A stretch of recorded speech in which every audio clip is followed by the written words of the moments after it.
Fala galera, estamos aqui com o Pedro Petris, ele é CEO da Forever Capital e a gente vai bater um papo aqui sobre toda a trajetória dele, a trajetória empreendedora, trajetória de investimento dele.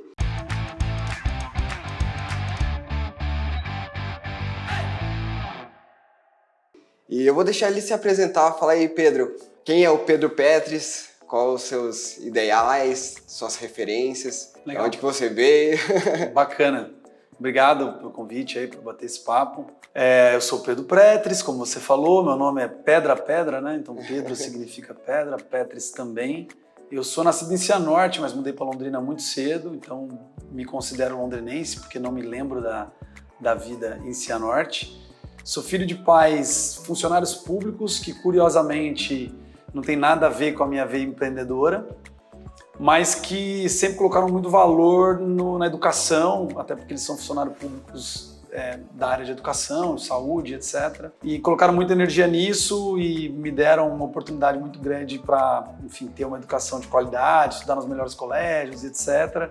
Isso se transformou num menino extremamente sonhador, que sonhava em ir para o mundo muito cedo, então por alguma razão, eu tinha muita vontade de morar fora, né? Tinha, enfim, um pouco dessa ânsia e aí depois eu conto um pouco mais de detalhes dessa minha trajetória, mas eu acabei me tornando empreendedor, né? Eu me considero um cara, embora esteja hoje no mercado financeiro, minha competência é muito mais uma competência empreendedora, o meu papel aqui como CEO muito mais na gestão do negócio do que na gestão de uma carteira de clientes de investimento especificamente.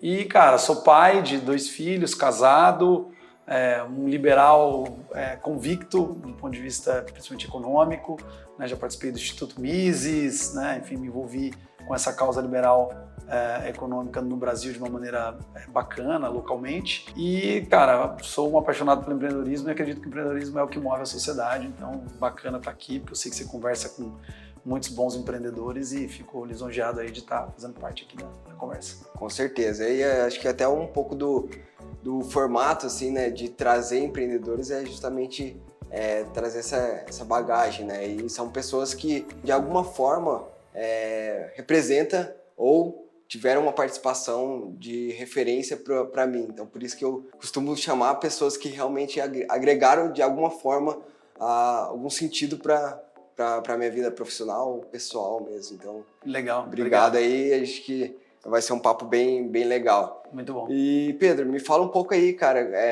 da onde que surgiu essa vontade de empreender ali no começo ali, de ir para a parte financeira ali e fazer toda essa jornada financeira. Empreendedora. Cara, como eu estava narrando, eu muito cedo eu quis morar fora do Brasil, fiz um intercâmbio para fora do Brasil, tinha uma vontade, assim, era uma coisa, acho que hoje em dia, eu não sou tão velho, mas não sou tão novo, então eu tenho 36, vou fazer 37 agora no próximo mês, e eu vivi numa época em que, embora a gente tivesse determinado acesso a entretenimento internacional, você não tinha ainda rede social, você não tinha a internet tão difundida, tinha um pouquinho ali, né, o início de internet quando eu estava no início da minha adolescência, mas o mundo lá fora, ele era um pouco distante, ele não era tão distante quanto para os nossos pais, sim, que era uma coisa distante a ponto de você não conseguir alcançar, mas ele não era tão próximo como ele é hoje. E eu tinha essa vontade, eu escutava muita música em inglês, né? Eu toco violão, né? Tive banda aqui em Londrina, né? Toquei no Empório Guimarães, tocava nas boates aqui na Glass, na Naipe e tal. Então eu tocava muita música, eu fiz inglês muito cedo, como eu falei, tive uma boa educação, gostava de músicas em inglês e isso me conectava com os Estados Unidos e com, enfim, países fora daqui. Eu acabei, né, sendo estimulado ali por conta disso a querer morar fora, tinha um sonho de morar fora, que era uma visão que eu não sabia muito bem porquê. E meus pais sempre toparam, assim, essas minhas loucuras, né? Eu trazia, pai, quero ir fazer intercâmbio e tal, eles, né, se adaptavam, arrumavam dinheiro, davam um jeito e eu acabei tendo essas oportunidades. Então, muito cedo fiz o intercâmbio e depois que eu voltei do intercâmbio, eu fiquei com aquele bicho um pouco adormecido, do tipo, cara, tenho vontade de fazer faculdade fora, mas era um negócio muito fora da realidade, assim, eu nem imaginava como conseguir fazer isso. Durante esse processo, eu sempre conto essa história, até contei isso lá no Lidere, eu Eu li um livro que chama Axiomas de Zurique, aí um parêntese, eu tenho o hábito de ler já desde muito cedo, que foi muito colocado pelos meus pais. Sim. Então os meus pais são professores e tal, então eu desde muito cedo fui estimulado a ler muito. E aí eu tinha 15 anos, 16 anos, li Axiomas de Zurique, que é um livro que fala dos banqueiros suíços. Então é a vida do mercado financeiro suíço. E aquilo foi, cara, excepcional, assim, foi uma coisa que eu fiquei deslumbrado. Eu falei, cara, é isso que eu quero da minha vida. Então quando eu uni um pouco daquele deslumbre com os banqueiros suíços e a minha vontade de morar fora, eu voltei a pensar em morar fora para trabalhar no mercado financeiro fora do Brasil. Mas, de novo, aquilo era um negócio super distante. Mas eu também nunca fui muito responsável, eu sempre sonhei grande e eu achava que dava. Aquela história do não sabia que era impossível, fui lá e fez, né? Sim. Então eu falei, não, vou fazer faculdade nos Estados Unidos e vou trabalhar no mercado financeiro lá. E aí comecei a tentar entender como que esse caminho poderia existir.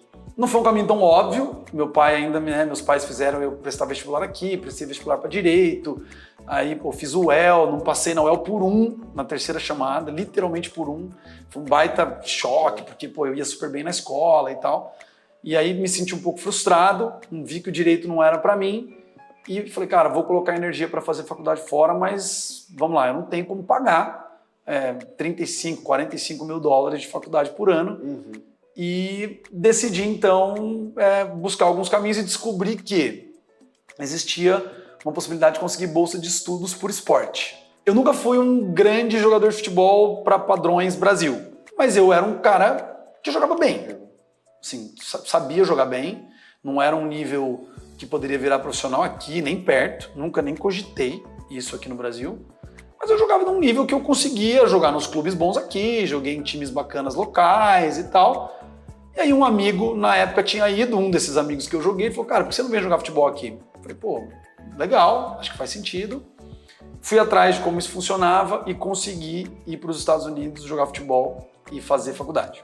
Então, quando eu vou para lá, eu estou dando esse contexto para responder a tua pergunta aí sobre a jornada empreendedora e mercado financeiro. E quando eu vou para lá, eu faço uma faculdade de administração, né, que teve uma ênfase em finance, que é no mercado financeiro, etc. Mas a minha faculdade especificamente, que foi uma faculdade em Miami, ela era uma faculdade que a administração era muito voltada para o empreendedorismo e não para o executivo. Então eu tinha muita aula de empreendedorismo, muita aula que estimulava a construção de negócios, muito mais do que uma aula focada em me tornar um executivo de uma grande companhia. Mesmo assim não foi óbvio também, porque eu estava lá, eu era jovem, eu nem sabia como é que era empreender, e eu falei, não, eu preciso ir trabalhar num banco de investimento, né? Ir para aquele caminho de carreira corporativa. E a faculdade tinha lá uma feira de emprego, que era uma feira de estágio, que várias empresas grandes lá de Miami vinham para prospectar alunos com potencial e tal, e tinha lá uma barraquinha de um banco de investimentos, que era o Merrill Lynch, que é um dos maiores bancos de investimentos do mundo. Eu fui lá, fiz uma application lá, né? Me candidatei para uma das vagas, tinham 2 vagas de estagiário e eu consegui uma das vagas. Eu consegui uma vaga para estagiar no escritório, um dos escritórios lá do Merrill em Miami. Isso está lá no meu LinkedIn, né? Quem entra, eu sempre conto essa história, porque obviamente ela tem um contexto. Parece muito glamuroso, né? Eu ter trabalhado e ter feito estágio no Merrill Lynch, mas no fundo eu fiquei 6 meses no Merrill. Eu não tinha nem computador.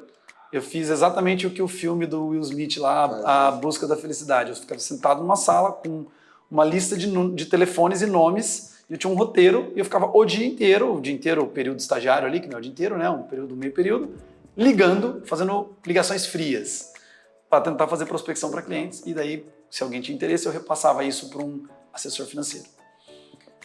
Meu interesse era, obviamente, ser efetivado ali naquele trabalho. Só que eu fiz estágio lá de 2008 para 2009, que foi exatamente quando aconteceu a bolha imobiliária americana, que foi uma crise extremamente agressiva. E eu falo isso porque, agora estando no mercado financeiro e entendendo um pouco mais os mecanismos de como isso funciona, hoje a gente está discutindo um pouco de uma potencial recessão americana por conta da hiperinflação e etc. Cara, o que está acontecendo lá hoje não é nem perto do que aconteceu em 2008 e 2009. 2008 e 2009 foi o caos. Foi um caos financeiro que basicamente destruiu as empresas financeiras americanas. As melhores tiveram que ser resgatadas, né? Assim, as ruins quebraram, né? As melhores tiveram algumas possibilidades. A que eu estava era uma das boas, mas ela não conseguiu sozinha e ela teve que ser comprada pelo Bank of America. E nessa loucura toda, um brasileiro com 6 meses de estágio foi o primeiro a ser mandado embora, né? Então, assim, o meu sonho de ser efetivado ao final da faculdade foi por água abaixo. E aí voltei para o Brasil. Sempre tive uma barra muito alta, voltei para o Brasil, não aceitava não estar empregado, fui trabalhar no mercado financeiro um período em São Paulo, né? Numa corretora que estava sendo formada naquele momento e tal. Eu era super júnior, fiquei um período lá com alguns amigos que estavam fazendo parte daquele projeto, não fez muito sentido, voltei para cá, fiquei no mercado financeiro aqui durante um período, mas na época o mercado financeiro era muito diferente do que ele é hoje no Brasil, era muito mais amador, era focado em renda variável, e como eu falei, eu não sou um grande cara técnico e não é o que eu gosto, ficar analisando tecnicamente produto, eu decidi sair. Falei, não quero, acho que não faz sentido para mim, e naquele momento eu decidi empreender. Foi ali que eu decidi que, acho que o mercado financeiro não é para mim, por conta daquele momento que eu vivi aqui, e decidi empreender. Foi quando eu uni, então, um pouco da minha frustração com relação à minha carreira de mercado financeiro, que era o que eu tinha mirado, né, durante a minha história, com o que eu aprendi na faculdade com empreendedorismo, e falei, não, agora eu vou empreender, e aí eu abri a minha primeira empresa a partir desse momento, mas enfim, vou deixar você fazer mais perguntas também, senão eu vou muito longe. Não, aqui. Mas é bacana saber da sua essa trajetória, assim, né, que com certeza ainda o que você está atuando hoje, do que você já vivenciou, teve muitos aprendizados ali, vários desafios, mas com certeza tem um que você olha assim e fala, cara, esse daqui realmente me desafiou, me tirou da zona total de conforto aqui, que me fez levantar. Pode ser hoje, mas me conta aí um desafio que você se recorda, que fala, cara, esse é o desafio que me tirou da zona de conforto ali. Legal.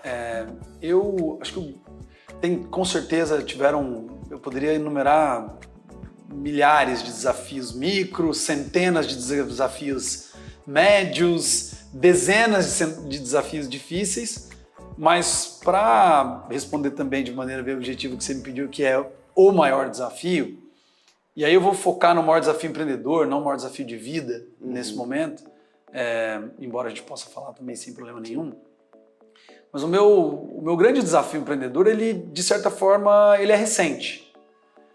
Porque como eu estava narrando, eu saio do mercado financeiro lá no meu início de carreira aqui no Brasil, porque achei que não fazia sentido para mim, e decido empreender.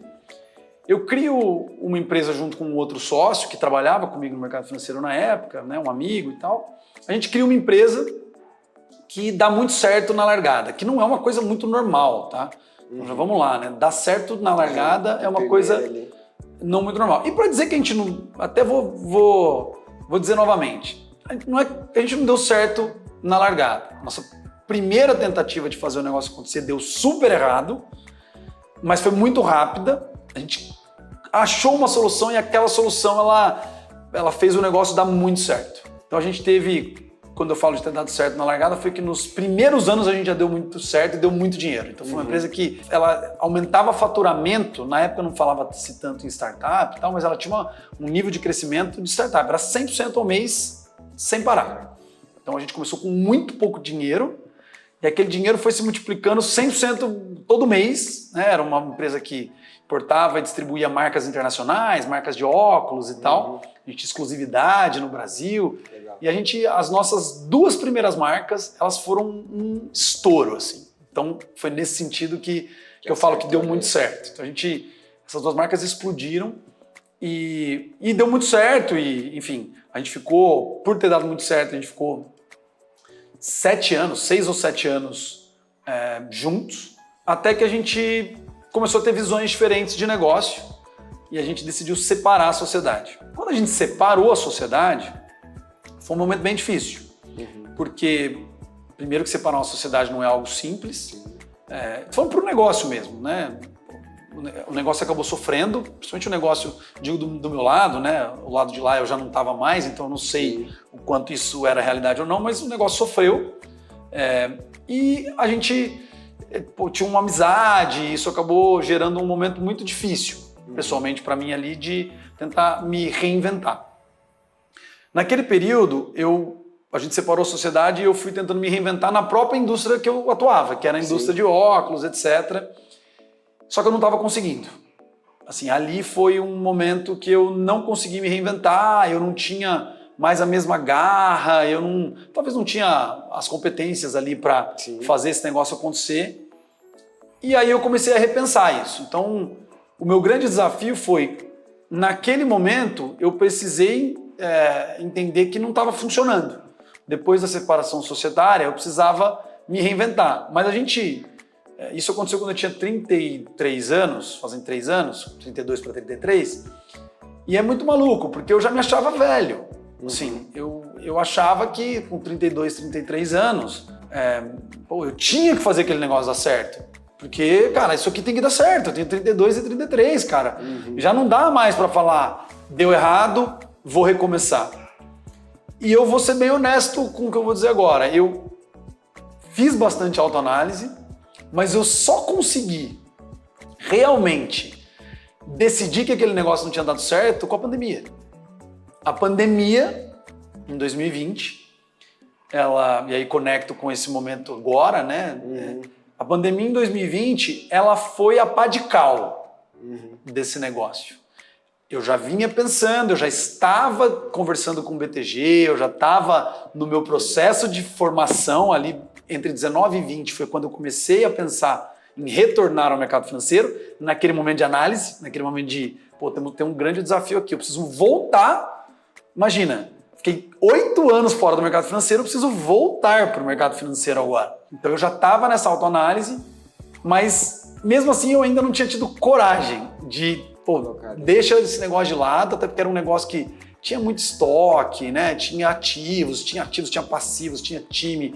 Então não era um negócio fácil de desmontar, mas quando veio a pandemia, né, eu decidi que, de fato, porque o negócio daí, o faturamento do negócio foi a 0, né, durante a pandemia, e aí eu falei, não, esse era o sinal, né, que eu estava precisando para conseguir tomar essa decisão, e foi aí que eu voltei todas as minhas energias para retornar ao mercado financeiro, e que hoje, com essa maturidade que eu tenho hoje, eu posso dizer que parece que a minha história foi construída perfeitamente para eu estar aqui agora, jogando esse jogo aqui, que é o jogo que eu quero jogar por 30 anos, por 40 anos. Não sei exatamente como vai ser, se é a Forever, se é um outro nome, se é uma outra empresa, mas eu não me vejo fora do mercado financeiro, porque hoje eu me encontrei na posição de empreendedor do mercado financeiro. Legal. Que é o que eu não tinha conseguido enxergar lá atrás, e eu acho que esse foi a grande virada de chave. Então, a minha experiência inicial no mercado financeiro, com a minha experiência empreendedora no mercado de óculos, etc., culminou no maior desafio da minha vida, que foi voltar ao mercado financeiro como empreendedor para construir esse sonho que a gente está construindo aqui hoje. Legal, Pedro. E toda essa trajetória ali, né, de você identificar ali onde que realmente você quer estar é muito importante ali, né, até mesmo para o profissional ali, né? E até falando um pouco do seu dia a dia aí, aqui dentro da Forever. No mercado financeiro tem que ter muita consistência ali, muito foco. E como que você aplica isso no seu dia a dia ali para manter a operação rodando e ter ali a questão do time engajado, enfim, como que você leva esses valores para a empresa ali, cara? Cara, eu acho que tem algumas coisas que são mais naturais, que são das características que a gente tem naturalmente. Tem outras que elas são lapidadas. Então eu acho que tem algumas características naturais minhas que, com a autoanálise, o que a gente faz com a autoanálise não necessariamente é tentar mudar a nossa naturalidade.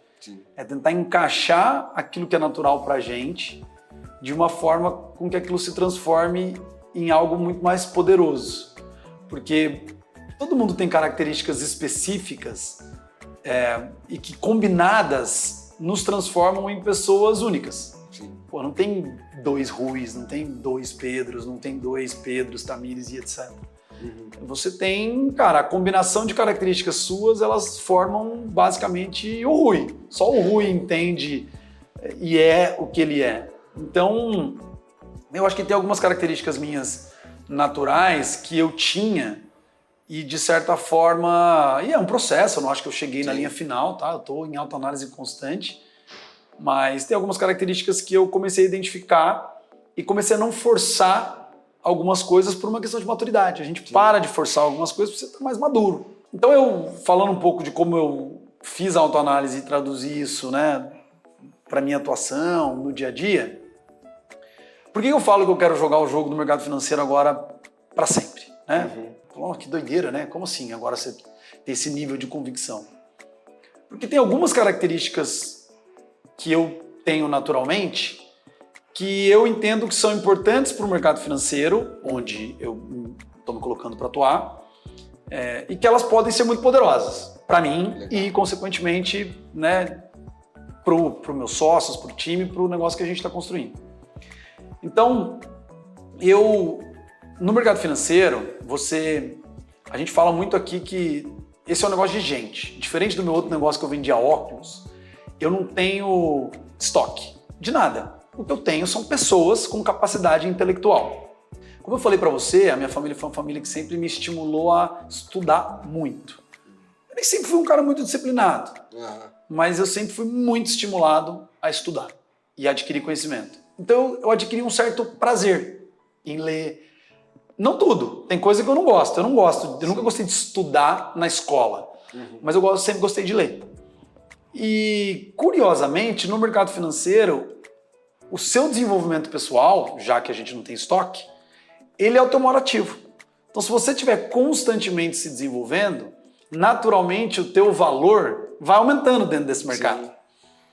E aí foi uma sacada, assim, que eu pensei, olha só, nesse mercado, se eu continuar fazendo aquilo que eu gosto, que é ler, escutar podcast, e se eu continuar fazendo isso, o meu valor vai subir, seja qual for o negócio que a gente vai fazer.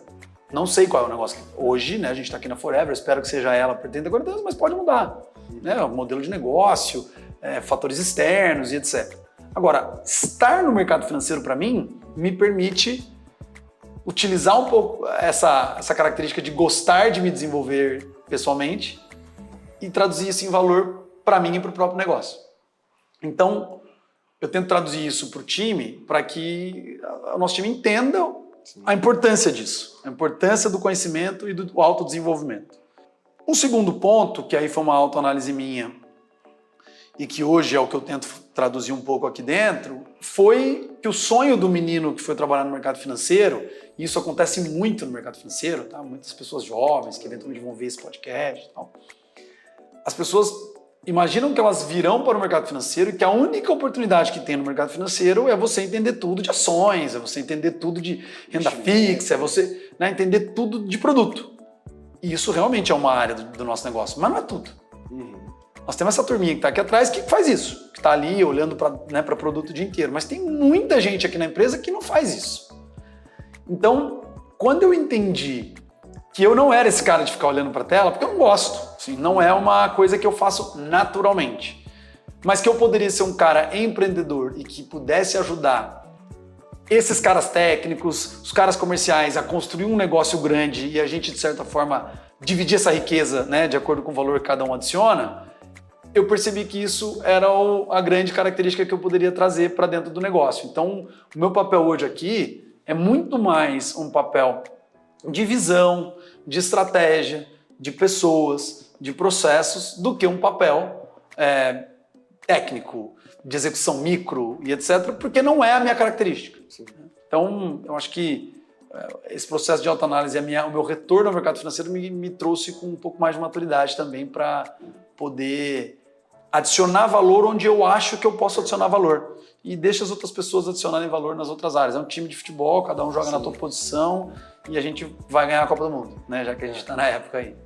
Muito bom, Pedro. Você comentando sobre essa parte do... Eu estou até terminando um livro agora que chama Obstáculo é o Caminho. Do Ryan Holiday, muito bom. Exato. E daí fala muito de você olhar de perspectivas diferentes, né? O mesmo olhar o centro do jogo em si, de perspectiva, de visões diferentes. Acho que quando você traz essa sua história ali de que trabalhou no mercado financeiro, saiu lá acabou sendo desligado do banco lá nos Estados Unidos e depois retornou, você tá olhando numa perspectiva diferente ali, né? Perfeito. E eu acho que isso que e tá agregando de uma outra forma para o mercado financeiro, para outras pessoas, na vida de outras pessoas, essa perspectiva diferente, né? Que você teve essa análise e olhou para isso. Sim. De certa forma. Eu acho que esse é o ponto que bacana que quando você trouxe, na hora eu já lembrei, falei, cara, faz total sentido isso. E esse é um baita livro, cara. Obstáculo ao Caminho, eu já li o livro do Ryan Holiday, é excepcional. Acho que o que a gente está tentando traduzir aqui é que, no fundo, esses obstáculos que aconteceram na minha vida, eles fizeram com que eu fosse trocando um pouco a minha perspectiva e no fim, de fato, é o caminho. Assim, na real, tudo que acontece de obstáculo hoje na minha vida, eu entendo que é exatamente o caminho que deveria seguir, porque é nele que eu vou conquistar, seja lá qual for o meu sucesso, a minha felicidade, etc. Então, essa visão dos filósofos, que não é uma visão só dele, mas dos filósofos estoicos, né? Estoicismo, é muito bacana. E é isso, você começa a perceber que os desafios é só você olhar com outra ótica que ele se torna solução, ele se torna caminho, ele se torna parte daquilo que a gente vai viver, muito mais do que a gente olhar para aquilo como uma barreira. Sim, perfeito. Né? E fala muito também do livro O Antifrágil, do Nassim Taleb. Nassim Taleb também, ele fala de você olhar de outra perspectiva, de trazer isso para... Tem duas alternativas. Isso. De como você vai reagir àquela situação. Né? E eu acho que essa característica é uma característica que eu não tinha tão óbvia, mas eu tenho me forçado a me desenvolver, que pegando um pouco do gancho dos livros, já que eu falei que eu gosto muito, eu já li também Antifrágil, do Nassim Taleb, e ele é um livro que ele me sensibilizou que existem algumas pessoas que elas melhoram no caos. Então e não é só pessoas, né? Ele dá o exemplo, por exemplo, lá no livro, ele usa o exemplo no nosso sistema imunológico, por exemplo. O nosso sistema imunológico, quando ele é destruído, ele volta mais forte. Por isso que você tem quimioterapia para destruir lá o câncer, que depois... Então, sempre que você toma um remédio, um antibiótico, ele tá destruindo o teu sistema imunológico. Mas depois ele se reconstrói muito mais forte. Isso é ser antifrágil, né? E aí, quando você começa a olhar para essa característica pro mundo do empreendedorismo, a capacidade de, nos momentos de caos, você ser destruído, mas voltar mais forte, é uma capacidade super importante. Não era algo óbvio para mim quando eu era mais novo, porque você ainda tem inseguranças, quando você está sendo destruído, quando você é mais jovem, você sente que aquela destruição significa que você não tem mais valor. Você fala, cara, fui destruído, né? Pô, não deu certo a minha separação societária, tal. Por um determinado momento eu achava que aquilo lá era um sinônimo de que eu não valia nada. Eu cheguei a fazer terapia, né, para tentar avaliar tudo isso. E eu falei, cara, como assim? Você tá jogando o teu valor a zero, né? Não tem lógica. De fato aconteceu um determinado caos, mas você pode sair dele muito mais forte, né? E então retornei aí naquela história do meu grande desafio, porque foi ali que eu comecei a perceber, e hoje quando acontece caos, e ainda acontece, né? Talvez não tenha acontecido nenhum tão próximo como aquele ainda na minha vida, pelo menos não na vida empresarial, mas eu comecei a enxergar as coisas de, no caos eu preciso me transformar. E na pandemia, quando aconteceu o caos, eu me transformei.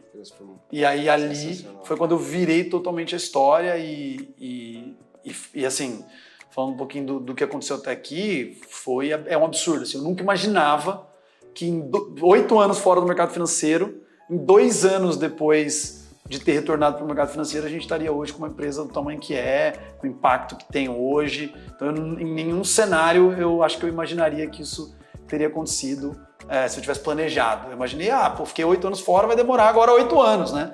Para eu me reposicionar no mercado. Embora, obviamente, eu ainda esteja, eu brinco aqui que a gente está nos 5 minutos do primeiro tempo, a gente já está num nível muito bacana como negócio. Sensacional, Pedro. Muito bom ouvir isso assim, né? E que tem bastante gente que tem essa vontade, assim, né?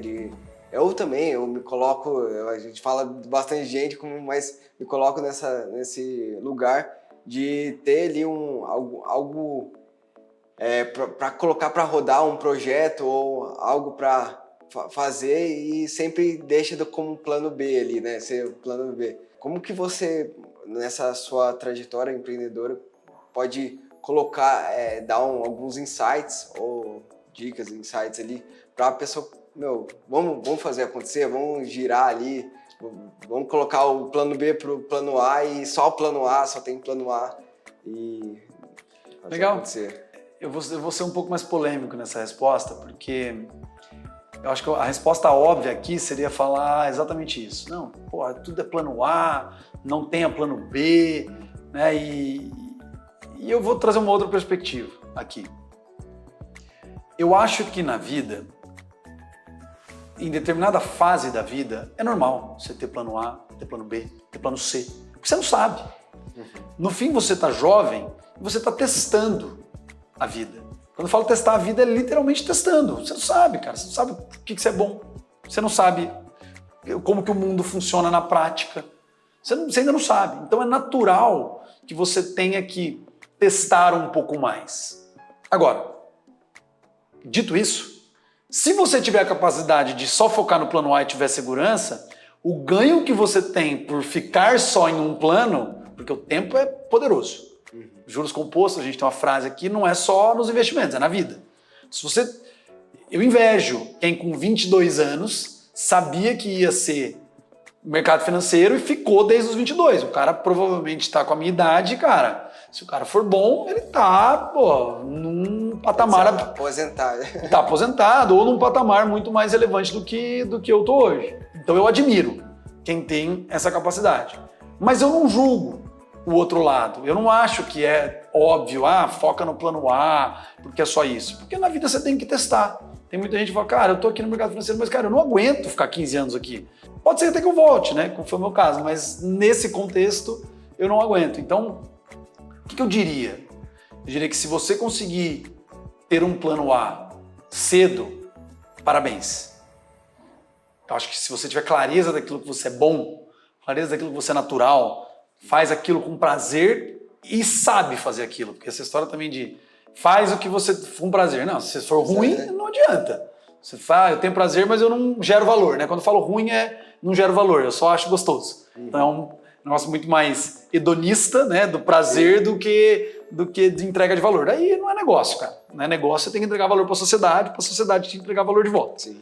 Então, se você achar muito cedo algo que você é naturalmente bom, gosta, entrega valor para a sociedade, cara, se você der conta de ficar só nele, vai embora. Você tem uma vantagem sobre as outras pessoas. Se você não tem isso, acho super natural você ter plano A, às vezes ter um B, às vezes ter um C, porque é natural para que você teste a vida, só que aprenda com isso. Faça autoanálise, aprenda, melhore, que são as iterações, né? Você vai melhorando na medida com que você testa, erra, aprende, né? Isso para a vida. Agora, quem tem plano A, B, C é por um período. A minha visão é que em determinado momento da vida você precisa só ter plano A. Então, eu fui um cara que... Eu não tive... A minha história aqui é basicamente mercado financeiro, depois empreendi e voltei para o mercado financeiro. Mas nesse empreender, cara, eu fui sócio de um monte de coisa, participação, participação em empresa lá fora. Então eu estava testando. E eu, de fato, estava testando aquilo que fazia sentido para mim. Eu sou apaixonado por hambúrguer, daí abri uma hamburgueria aqui em Londrina, que eu nunca, para não falar nunca, no começo eu atuava, depois eu não atuei mais, mas eu ainda continuava dando pitaco. Hoje só tenho participação como investidor, né? E tive negócio nos Estados Unidos. Tudo isso eu estava testando. Por quê? Porque, eu abri um negócio nos Estados Unidos porque eu falava, quero voltar a morar lá. Então preciso abrir um negócio lá. Eu tinha essa vontade. Sim. Depois eu percebi que não tenho. Assim, não é que eu nunca mais vou morar lá, mas não é o objetivo da minha vida. Eu já morei e tal, e quero voltar com meu filho, se ele quiser fazer faculdade com os meus filhos e tal, mas não é um negócio que hoje é o objetivo da minha vida. Mas tudo isso foi importante, porque tem um amigo que eu gosto bastante, um dos meus melhores amigos, ele é um psicanalista em São Paulo, doutor na USP, é um cara brilhante. e ele fala que algumas pontes a gente precisa cruzar. O que ele quer dizer com isso? Às vezes a gente fica do lado de cá do rio, olhando para o rio do outro lado de lá e fica sempre, o que tem do outro lado? Você sempre fica achando que tem alguma coisa melhor. Ele fala, cara, tem ponte que não adianta. Você tem que cruzar. Então, às vezes, o plano A, o plano B, o plano C, você tem que cruzar algumas pontes. Né? Então, nesse sentido, eu acho que vai lá e faz no sentido de vai lá e cruza a ponte. Mas é normal você ter algumas dúvidas. Agora, em determinado momento da vida, você precisa dar o poker, né? O all-in. Tem um determinado momento da vida que você vai ter que falar, cara, é isso que eu tenho que fazer da vida. E aí você tem que arcar com todas as dificuldades e as consequências daquilo. Porque senão, fica tarde pro juros composto operar na tua vida. E aí, cara, eu achava que 32, 33 já estava tarde. Tá? Mas hoje, refletindo, eu acho que dos 20 aos 30, tá tudo bem você testar. Se você conseguir não testar, melhor para você. Que é aquela que eu comecei a guardar dinheiro cedo. Pô, o cara tá rico com aposentadoria. Melhor. Mas se não conseguir, cara, para mim tá super natural e normal. Dos 30 aos 40, cara, é a hora que você tem que, em algum momento dos 30 aos 40, você tem que botar as fichas. E eu falo isso no profissional, mas falo no pessoal também. Casamento, filho, eu acho que é nessa etapa da vida que você tem que tomar uma decisão. Que pode ser não casar, pode ser não ter filho, mas assim, é arcar com a consequência da tua decisão. Né? Não vou mais empreender. Porque tem muita gente que está como funcionário e está naquela, puta, vou empreender ou vou ficar aqui funcionário? Eu acho que dos 30 aos 40 é hora de falar, ou eu vou empreender, ou eu vou ser o melhor funcionário carreirista aqui, vou tentar, né, encontrar uma empresa que me valorize, partnership, seja lá qual for o modelo. Mas acho que essa é a fase. Então, quando eu digo e falar reforça, eu crio compromisso público de que agora eu sei exatamente que jogo eu vou jogar, que é o jogo de empreender no mercado financeiro. Forever Capital hoje é o meu negócio, se o nome vai mudar, se eu vou não sei o quê, se vai fundir com alguém, se vai ser vendido, não sei. Mas eu, Pedro, tenho muita clareza de que agora é o all-in. Toda a minha história foi empreendedorismo com o mercado financeiro, então eu vou empreender no mercado financeiro. Então, acho que essa que seria a minha dica de atitude, né? Que eu acho que é um pouco até do nome aqui, vai lá e faz e tal. E, cara, vai lá e faz. De 20 aos 30 o risco é baixo. Vai lá e faz, cara. O que você tem a perder? Cruza as pontes, testa. Mas pode ter plano B, vai, testa, mas eu vou deixar um outro ali, tudo bem. Aí você vai lá, testa de novo e tal. Em determinado momento, com 30 anos, você tem que começar a falar, não, já testei, já entendi o que eu sou bom, agora eu preciso começar a focar para em determinado momento eu colocar todas as minhas fichas aqui. E aí sim, aí não pode ter plano B, que é mais ou menos o estágio que eu tô hoje, que não tem plano B. É acelerar. Agora é acelerar empreendendo no mercado financeiro. E não vai ser fácil. Vai ter um monte de desafio. Por isso que eu falo, não sei se vai ter sócio, pode ser que tenha separação societária, pode ser que aconteça um monte de coisa. Mas na minha cabeça o plano empreender no mercado financeiro, ponto. Então, acho que essa seria meio que a minha dica aí para atitude. Pedro, muito bom, cara. Obrigado aí pela entrevista. Obrigadão, cara. Acho que agregou muito. Acho que essa sua vivência e toda essa trajetória mesmo vai acrescentar muito para as pessoas que forem assistir ou escutar, enfim. Mas obrigado mais uma vez. Imagina, obrigado a você pelo espaço, pelo bate-papo aí, sempre um prazer. E boa sorte aí, sucesso aí também, todos os projetos. Valeu, obrigado. Valeu, obrigado. Valeu. Até mais. Muito bom. Valeu. Obrigadão.